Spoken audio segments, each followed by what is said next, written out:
take me through, Andrew, you go first. Take me through what this reveals to you that we didn't know before this section was unredacted.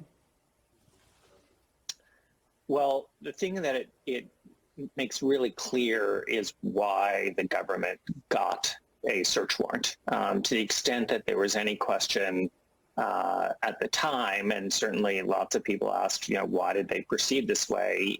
Although we had strong indications that they tried everything else, this makes it abundantly clear. As you mentioned, the orchestrated obstruction is laid out clearly with the former president and Walt Nauta basically trying to procure a false statement from Mr. Corcoran, the former president's then lawyer, and actually still a current lawyer for him, where he falsely certified that everything had been returned. And it turns out behind the scenes, the way that was orchestrated was Mr. Nauta and the former president were removing boxes and taking classified information out of them, and then returning some of those boxes so that Mr. Corcoran could say, oh, everything's been turned over. But Mr. Corcoran didn't, in fact, know about this whole orchestrated scheme. So I think that's sort of the key thing.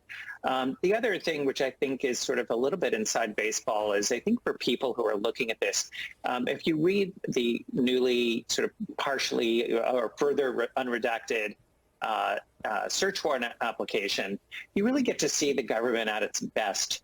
It is setting forth not only what they know, but it's also making it clear to the court what they don't know, and also where there is so-called exculpatory or Brady information.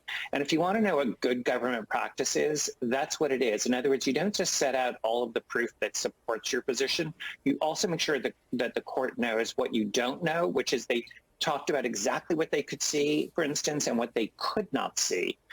They also set out information that the former president asked them to make sure the court would know, which is the former president's claim that he declassified everything. That is set out in the affidavit that went to the judge. In other words, you really try and make sure that the judge understands the good and the bad. And it was really, I thought, very heartening to see that that is exactly what the government should be doing, and it's what they did do.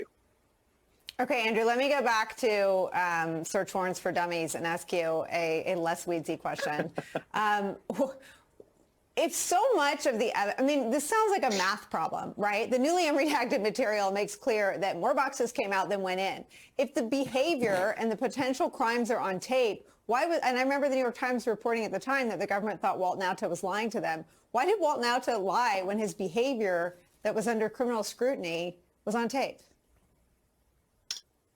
So, I used to say this when I was prosecuting people where they were charged with committing a crime, and it was unbelievably stupid because they were going to get caught if the government did its homework. And I used to tell the jury, you know what the defendant's not accused of? He's not accused of being smart and thinking that he could get away with it. Lots of people commit crimes in ways that have them getting caught. Bank robbers go into banks even though there's surveillance and people have cameras and take videos of them.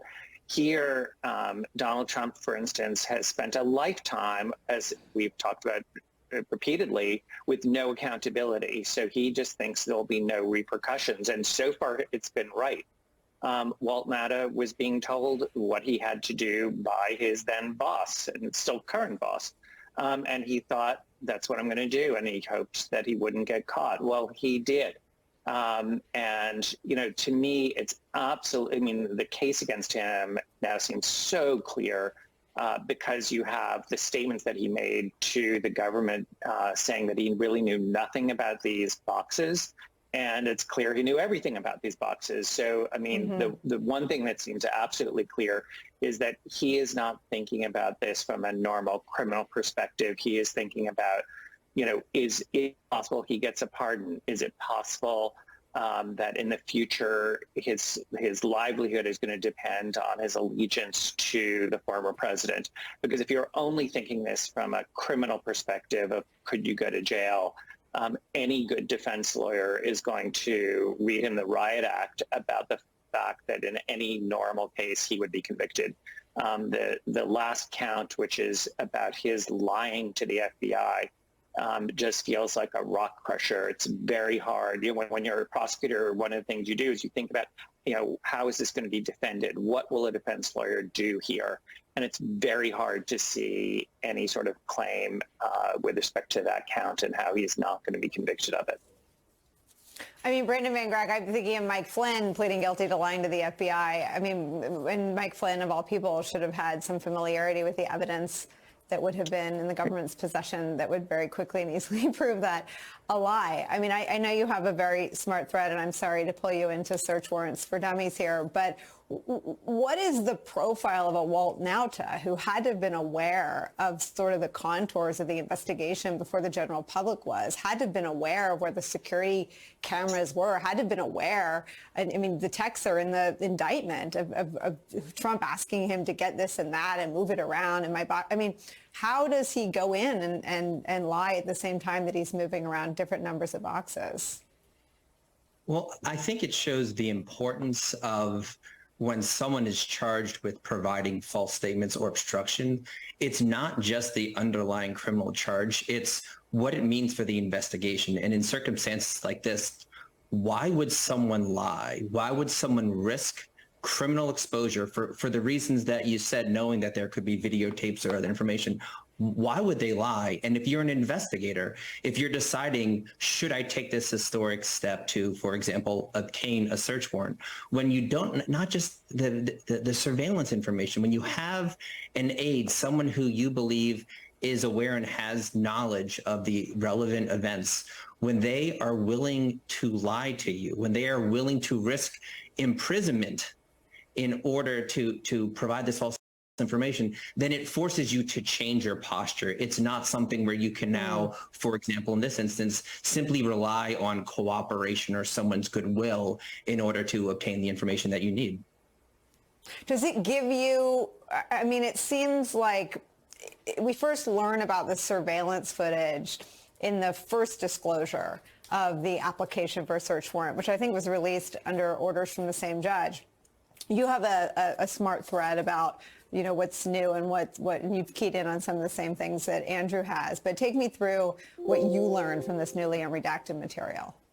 Yeah, well, I think there are two other pieces to layer on top of Andrew's insight, and I agree. I think the big takeaway is the clear justification for that historic step in August to search the former president's residence. But one piece is it really undermines this expected defense that these documents were declassified. One of the paragraphs that are now declassified is paragraph 60, and what it says is, when the former president's attorneys returned 38 classified documents in response to the subpoena, they never said that the documents were declassified.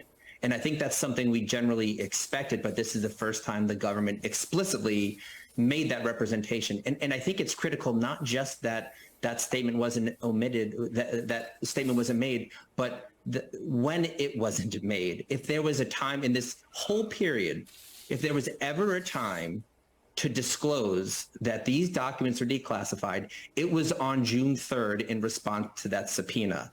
This is, the former president was aware that there's a criminal investigation and the Department of Justice and FBI were asking for the classified documents. That is exactly the time when, if you believe these documents are declassified, that's when you would tell them that, hey, this isn't that big a deal. These documents have been declassified. We'll give them to you, but you can tone down the temperature. And the fact that those statements weren't made then, I think, is very telling. And I think it also shows that you're probably going to hear that from witnesses and from the Department of Justice in their case. The second piece is, I think it's really important to juxtapose this search warrant from the conduct of former Vice President Pence and his staff and President Biden and his staff when it came to the classified documents. In those instances, you had within 24 hours staff escalating when they identified classified information internally, and then externally bringing in the FBI and Department of Justice. Here, it's the juxtaposition is